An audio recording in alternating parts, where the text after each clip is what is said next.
Emas merupakan logam padat dan konduktif panas. Emas juga sangat mudah ditempa menjadi elemen yang paling ulet. Daya tariknya terletak pada daya pikat visualnya, kemampuan pengerjaannya, dan ketahanannya terhadap noda, menjadikannya menawan secara historis. Tetapi dari mana emas berasal? Menurut ZME Science, suku Aztec kuno secara metaforis mengaitkan emas dengan keringat matahari.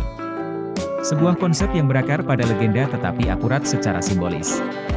Anehnya, emas yang menghiasi perhiasan kita berasal dari sumber langit yang terbentuk selama ledakan bintang dan tabrakan asteroid. Asal-usul emas terletak pada bencana bintang dan asteroid yang secara bertahap memperkaya planet bumi. Bintang-bintang awal, yang lahir setelah Big Bang memadukan unsur-unsur untuk menciptakan zat yang lebih berat seperti karbon, oksigen, dan besi, berkembang menjadi emas. Namun, emas membutuhkan peristiwa ekstrim yakni ledakan supernova bintang masif di akhir siklus hidupnya. Supernova melepaskan energi kolosal, mengeluarkan lapisan luar ke angkasa, membentuk nebula yang melahirkan bintang dan planet baru. Dalam nebula ini, unsur-unsur termasuk emas, mengalami penangkapan neutron, di mana proton dan neutron bergabung membentuk unsur yang lebih berat. Proses berulang ini menghasilkan emas yang tersebar ke kosmos bersama puing-puing lain dari ledakan. Sekitar 50 miliar ton emas ada di alam semesta. Itu berarti 1 ons per 150 miliar ton bumi. Sebuah bukti yang menakjubkan tentang asal-usul kosmik dari logam mulia ini. Saat ini, emas berdiri sebagai salah satu logam paling berharga karena kelangkaannya. Di antara 118 unsur yang ditemukan dan diklasifikasikan oleh manusia, emas memiliki tempat yang signifikan. Menampilkan rona kuning yang berkilau emas murni dapat ditempa dan lunak.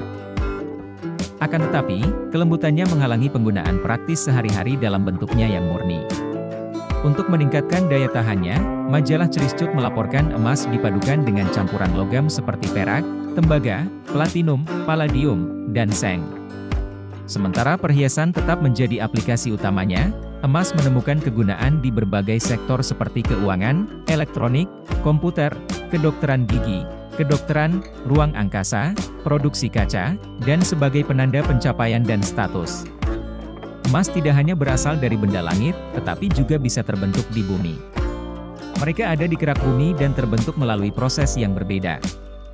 Pembentukan emas terjadi melalui proses hidrotermal, di mana cairan panas melintasi batuan dan meninggalkan endapan mineral. Cairan ini sering menyimpan emas dan mengendapkannya di celah atau celah batuan yang berdekatan. Selain itu, deposit pelacer berkontribusi pada asal emas. Endapan ini terwujud saat air mengeluarkan emas dari sumbernya, mengangkutnya, dan akhirnya menyimpannya di area dengan pergerakan air yang lebih lambat, seperti dasar sungai. Pada tahap awal bumi, besi cair turun ke intinya membawa pergi sebagian besar logam mulia seperti emas dan platina. Seperti yang dijelaskan ZME Science, pendakian batuan cair, atau magma, ke permukaan memungkinkannya mengumpulkan dan memusatkan unsur-unsur seperti emas. Setelah pendinginan dan pemadatan, magma berubah menjadi batuan, seringkali granit, dan urat batuan ini mungkin menyimpan emas.